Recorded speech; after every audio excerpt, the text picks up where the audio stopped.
Hey, it's Amy again. We are back in the cave to wrap up my first week of the Summer Olympic Readathon. I have finished 4 books, and that is 4 full prompts, so very proud of myself right now. The first book I read was one that I did not plan to read at all, which is why I don't ever do TBRs, because the one prompt that I thought hard about was the one for Dionysus. Read a book with a red or white cover. I had picked out a book and then thought it wasn't read enough, and then I picked out another book, and instead on Friday I was reading journal articles for work. One thing led to another, went down a rabbit hole, and next thing I knew I was reading Pedagogy of the Oppressed, which is this book that I have essentially been avoiding reading for the past year or so. Some colleagues from different departments have mentioned this book before, and I have just never bothered to pick it up just because I am very anti-educational theory. And I thought this was just going to be another one of those books that most academics have lying around, where it's just full of all these concepts with bizarre names that nobody ever remembers, and that I could never figure out how to apply to everyday teaching and learning. For example, I actually can't think of an example off the top of my head, so I'm just going to make something up, but let's just say like I have this theory, the 4 triangles of university classroom teaching, something like that, and each triangle is supposed to represent a different group of student learners that I might run into, and each point of this triangle is a certain aspect of each of these students' lives. It's always something strange like that that never really fully applies to the students that I'm teaching, just because,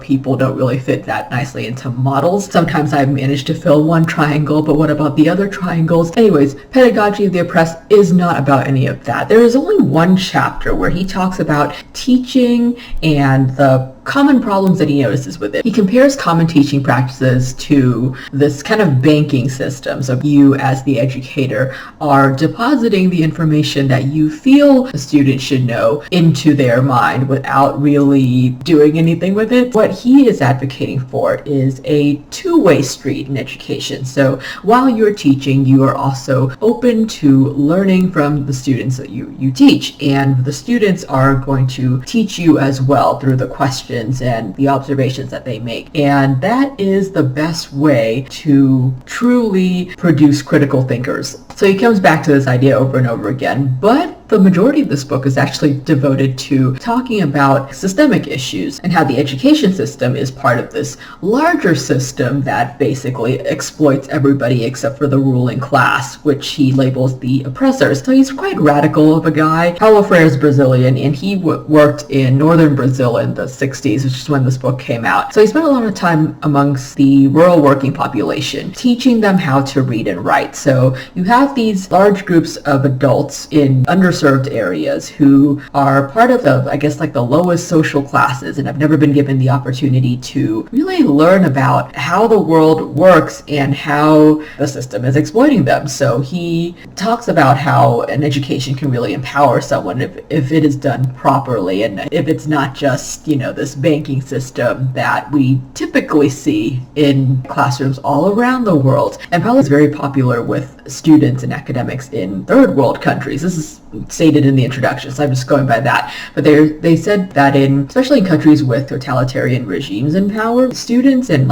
scholars over there will risk their lives, risk jail time to get their hands on copies. Whereas in the first world countries of the West, people don't really know who he is, which is really a shame, because this kind of educational theory is the educational theory that I think we need more of, especially in academia. He brings up that the education system has this problem with trying to remain neutral and inoffensive. For example, we use vocabulary like ethnic cleansing instead of genocide, and we refer to innocent civilians who are killed during bomb strikes as collateral damage instead of murder victims, because that's more palatable. It just sounds less gory, but as a result, it also fails to stir up the emotions in people that it's supposed to. If you hear that somebody was murdered, you feel a different thing than if you hear that they were collateral damage. So in trying too hard to be neutral, the education system is contributing to the continued exploitation of the oppressed.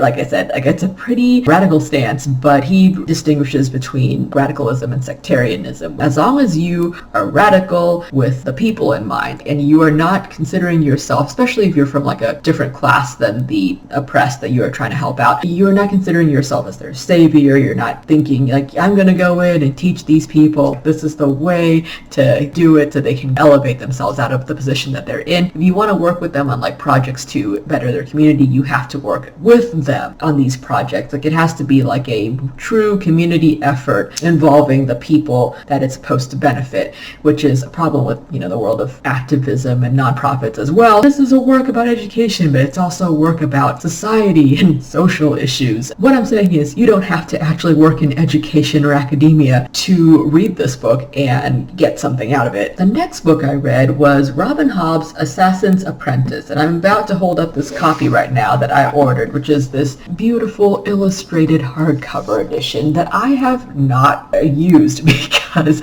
the version of the book that I read was an e-copy from the library. I was scrolling through and I just went, I kind of want to read this book, so I just picked it up and read it. I didn't really know what this Farseer trilogy, this is the first book of the Farseer trilogy. I didn't know what it was about exactly. I just went, okay, I'm just going to give it a shot. And then I ended up loving it and ordering the entire trilogy. But I kind of just want to show you, like you can't really see because, the shitty lighting in my apartment that I'm not bothering to fix, but there's like illustrations included and they're just so beautiful. Like when I'm reading, I always picture characters, and these illustrations, they make everybody more beautiful than I imagined. The protagonist of this book is this little boy called Fitz, and at the very beginning he's like a little 6-year-old, and his grandfather on his mom's side has just dropped him off at this castle keep, and he's telling the people there that he's no longer taking care of this boy and he's going to leave him with his father because Fitz turns out to be the illegitimate son of Chivalry, who is the crown prince of this kingdom. Chivalry has always had this reputation for being chivalrous because in this kingdom, members of the nobility and the royal family all have these names that are supposed to lead to them embodying the traits that they are named after. So Chivalry is supposed to be chivalrous, and his brother Verity is a very honest, candid person, and their baby brother Regal has very regal bearing. That's like the point of it, but of course it's not always accurate. Fitz, because he is a bastard son, has no adjective ascribed to him. In fact, his father can't really acknowledge him and actually abdicates the throne right after he discovers his existence. So he and his wife go off and pretty much retire, and then they leave Fitz there, and he grows up in this castle, and we follow him from when he's 6 all the way to when he's 14, which is where the majority of the action takes place. He is kind of shunned by everybody just because of who he is. Some people resent him because they really liked his father, so they're just like, he was going to be king and he was going to be perfect, and you came along and you ruined it all for us. The only friends he really has are the animals, who he clicks with a lot. He's like an animal whisperer, like he can really communicate with them. The other person that cares for him is Burrage, who was Chivalry's former right-hand man, but then he got injured and Chivalry abdicated, and now Burrage just kind of, I think he's called Master of the Hound or the stables. He's in charge of all the animals in like the castle keep. He trains Fitz to be his apprentice, sort of, and as Fitz grows older, he runs into his grandfather, King Shrewd, who, as his name states, is supposed to be shrewd. Shrewd decides that he can make use of Fitz as a royal bastard by keeping him close to him, and as a result, Fitz will benefit because he gets to serve his king and country and live a pretty decently comfortable life, be provided for, not be assassinated, because, a royal bastard hanging around is a potential danger to the throne and to keeping the peace in general, just because someone could always get an idea that, especially because there are no other royal heirs here, like none of the brothers have children, so after they're gone, like who's going to inherit? People are going to start thinking that this illegitimate son, especially because he's such a smart boy, seems like he could be a potential excellent king, so they're going to try to put him on the throne. So King Shrewd tries to preemptively head this off by apprenticing Fitz to the royal assassin, and you might be thinking this is where the action comes in, but no, this story is actually quite slow. You might be wondering, because I was so meh about Malice, why I love Assassin's Apprentice so much, because like they both have the same slow start where it's like the entire first half is just them kind of dilly-dallying around. Like this feels more like slice of life fantasy. This is how I'm going to describe it, because with Malice, my problem with it was that there was all this urgency but I just could not feel any of it. But with this, there's really not that much urgency, so of course I'm not going to feel any urgency. It actually kind of feels like playing Fire Emblem Three Houses. Like, he travels a lot in this book. He's sent out on quests, on errands, and all this. So it's like in Fire Emblem where you go out, fight your battles, fight your mock battles, go on your quest, and then come back to the castle and attend class and do your chores and talk to people. And that's really what he does. And I know some people are going to say, that is so boring. Oh, I don't want to watch this kid go into town to buy writing utensils. But I really liked getting to explore the castle keep with him. Another thing is just the characters in here are just so much better in my opinion. And plus, like, the writing is very humorous. I didn't expect it to be funny, but it is funny. And there's other parts that just really gave me the feels when I didn't see that coming either. But Fitz himself is just a good narrator, and one of my biggest problems with Malice was that I just did not like any of the narrators that he picked, and this narrator worked for me. I know there are many that are going to disagree with me, but bottom line, I am a big fan of Assassin's Apprentice, and I am going to read the rest of the trilogy and try to fit it into the prompt card. The next book I read was The Graveyard Apartment by Mariko Koike. It's a Japanese horror novel that was translated from Japanese, I think, in the 80s. The setting of the novel is 1987, and this family has just moved into this brand new apartment, in a brand new apartment building that somebody constructed across from a cemetery.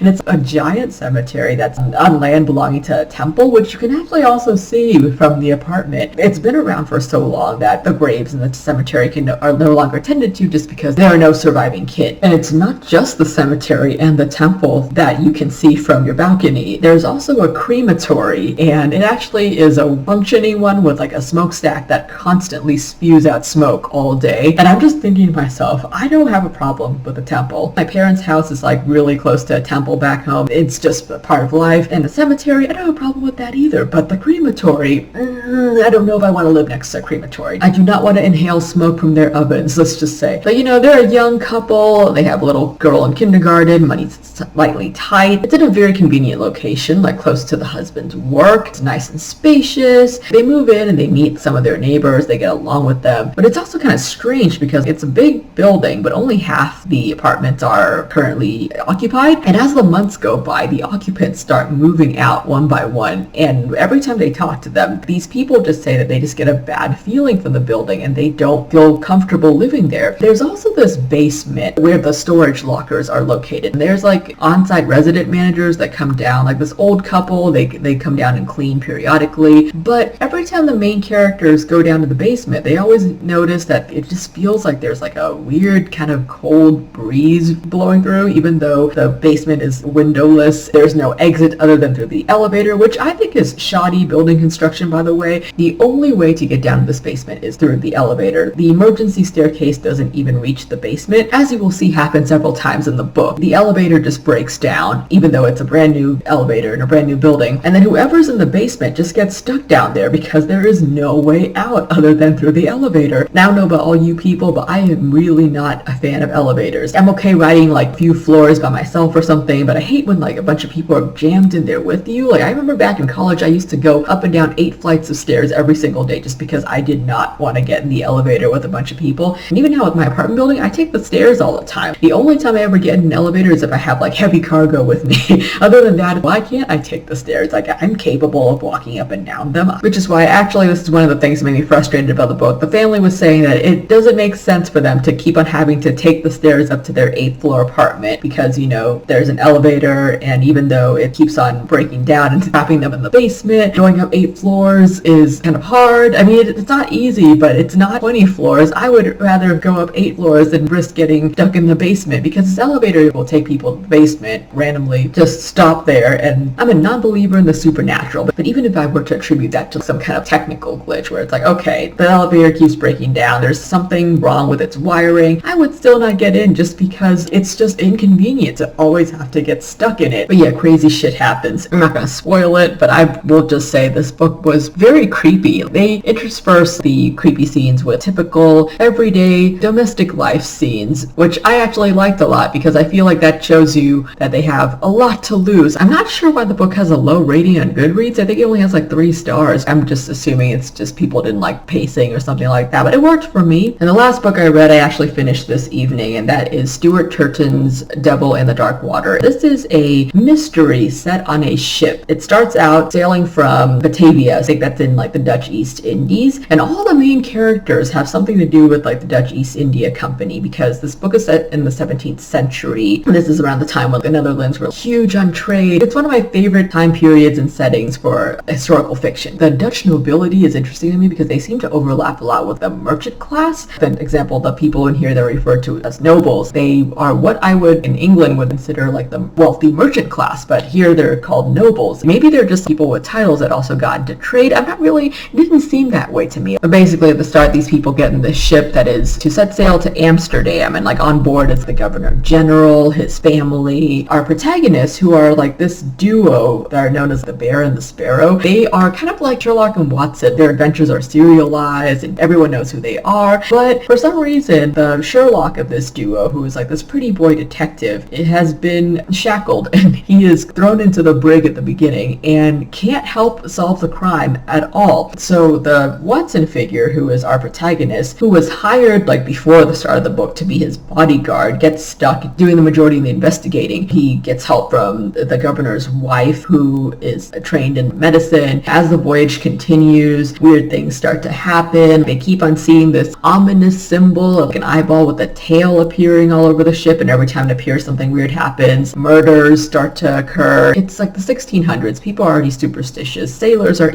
extra superstitious, and there's just a lot of tension on this ship because there's nobles mixing with common people and sailors having to bunk with musketeers who are there to basically protect the Governor General and his family and their cargo that they're carting along. Everyone's like, what is this cargo? It's mystery cargo. No one really knows what it is. So there are a lot of people on board that don't like each other at all, and they're stuck together for 8 months in very cramped quarters. I don't know if you've ever been in like a historic ship, because I have been on several of them, and they are very small. I know like in movies it always seems like they're big, cabins seem spacious, but they're really, really, really tiny. I am not a big person at all, and I feel like I can barely fit into the first class cabin bunks. Oh, I guess I can lie here to take a nap. It would not be a comfortable bed to sleep on. And you're like tossing and turning because of the waves, and basically many threats aboard the ship, including the other passengers, the crew, this mysterious devil figure that's causing these problems. Like, is he really a devil, or is he just some kind of, I wouldn't call it a prank, but an elaborate